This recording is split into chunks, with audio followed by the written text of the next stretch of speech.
Welcome back to Hockey Eastern Ontario's Rule of the Week, where each week we take a rule from the Hockey Canada rulebook and break it down for our officials and our coaches and our players so that they better understand the rule and how it's applied in a game situation. This week, we're going to talk a little bit about face-offs and how to conduct a face-off properly. Stay tuned.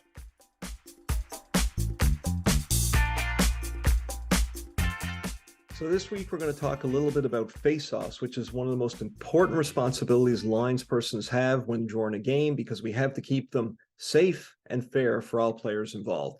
For coaches and for players, hopefully there's something useful here for you as well to show you how to conduct a face-off so that you're not getting encroached and thrown out of the face-off circle.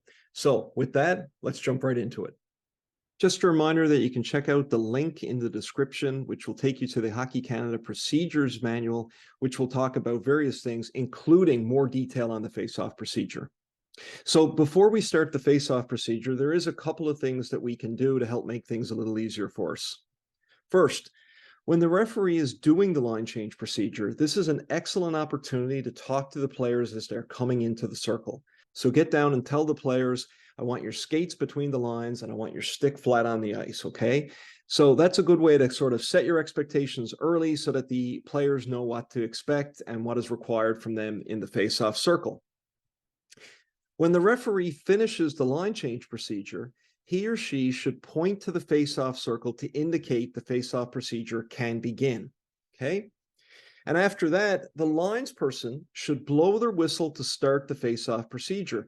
They can do a final check on the players behind them to make sure they're onside, but they should be doing this before they blow the whistle. Once they blow the whistle, they should focus on the players taking the face-off in front of them. So here we have a face-off circle. Where do we want those players' skates to be? Right here on either side of those restraining lines and behind the restraining line. They shouldn't be touching that line. They shouldn't be over that line, okay? And they should be facing directly towards the players on the opposite team, okay? What that means is we don't want them like this. So even though they're behind the restraining line, they're faced angular, okay? We don't want that. We want them faced straight ahead. So this is what we want to see. Now, for the younger kids, a lot of younger kids are actually not big enough to actually have their skates on either side of those restraining lines like that. That's okay. All right. So we're not going to push this rule too particular for those smaller kids. But for other kids, as they're able to do that, this is how they should be standing. Where do we want their stick? Well, you see that little white part in the dot? We want the toe of their blade should be in that dot with their heel laid flat, okay? So that's where the toe of the blade should be, in that white area right there. So this is the visitor side right here, because technically the visiting team, visiting center person needs to put down their stick first. If the home team decides to do that first and there's no complaint, that's fine. But technically the visitors have to put down their stick first. Opposite side, same idea, right? Between the restraining lines like that and behind the restraining line, but facing directly towards the other player. They need to be lined up properly straight ahead like that. And this is where that communication is so important, right? So we want to tell those players when they're coming in, come in straight, get your feet behind the restraining line there, and get your stick on the ice in the white there, okay? So talk to them, communicate that message. What about our wingers? Where should they be? Well, they should be behind the restraining line on each side. Same idea, right? Now, the last question becomes, where can their sticks be? So some people, I've asked a bunch of people this question lately, and they say, well, their sticks can be in between the hash marks there. And actually, they can't. The sticks can be in the circle, but they're just not allowed to be where this white zone is, this yellow zone is, sorry. They can't be there. So the only people's sticks that are allowed there are the two center persons. Otherwise, any area outside of this, they can be in the circle for the wingers, but they can't be in that area there, okay? So yeah, pretty straightforward, right? So they got to keep their sticks in a spot where they can be in the circle, but not in that area. Otherwise, they are technically encroaching. So what do we do when a player actually encroaches? So when a player is actually encroaching, or there's a winger that's encroached, basically the back lines person, if it's a back winger that the official dropping the puck doesn't see, would just signal with their arm which team that is.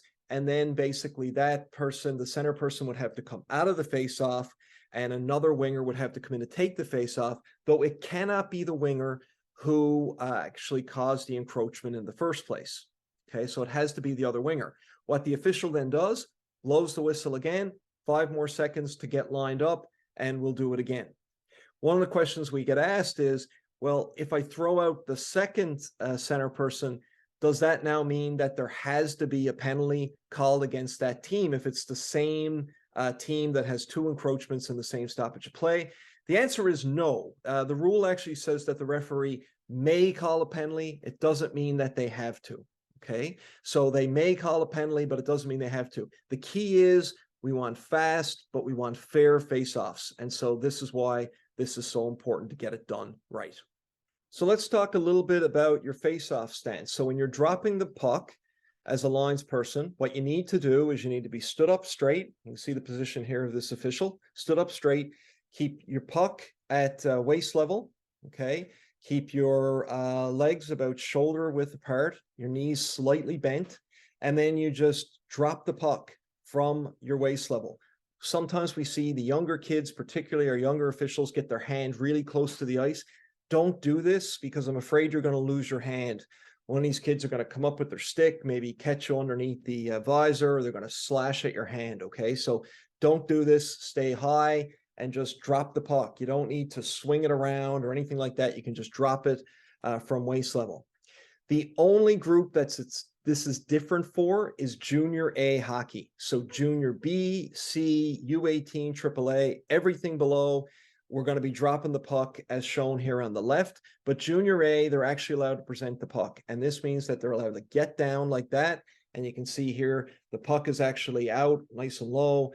They present the puck and drop the puck like that. But it's only for junior A hockey. All other levels of hockey in Hockey Eastern Ontario is done with the procedure shown here on the left.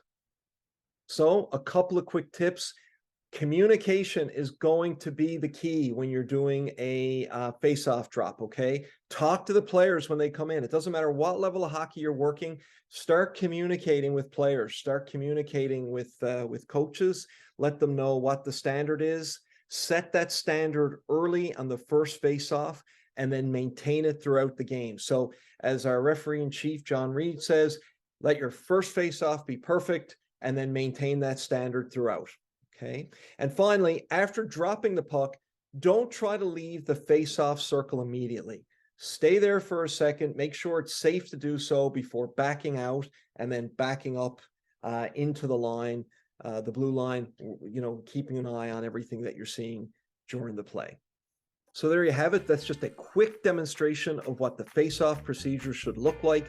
As always, if you have any questions about this video or any of the videos that we're doing in this series, please feel free to send me an email. My contact information is on the screen. You can also send an email to the referee-in-chief of Hockey Eastern Ontario, John Reed. His contact information is below as well.